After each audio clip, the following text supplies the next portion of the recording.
As PHP coders, we've all had the problem with a white screen of death. You know, when PHP doesn't give you an error message, just a blank white screen. This can happen when you use a colon instead of a semicolon, or the other way around. This white screen can also happen when a function is redeclared. I'm going to show you the two fastest ways to find a single bad character in over 2,000 lines of code. This works with any language, not just PHP. This works even if you don't have access to the php.ini file.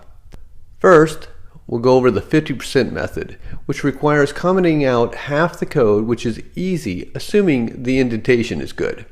If it is not good, send the code to the developer who wrote it and make them deal with it.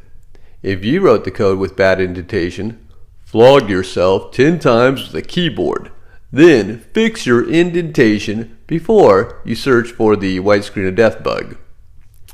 Alright, back to how to do the 50% method. First, you comment out half the code. If the white screen persists, then you know the problem is in the half that remains. If the page works, then the problem is in the half that you commented out. Once you know which half of the code works, uncomment out half of the code you know the bug is in. This will determine which half the bug is in of the remaining code. Then you repeat. Keep breaking the code in half until you find the few lines of the code that the bug must be in. You can narrow down the lines of code extremely fast this way.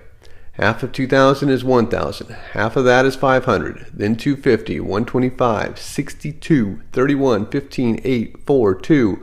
In 10 steps, you narrow down 2,000 lines of code to 2 lines of code. In 11 steps, you can do that with 4,000 lines of code. In 12 steps, 8,000 lines of code. With this method, you can narrow down 100,000 lines of code to 2 lines in 19 steps. And here is the even faster method.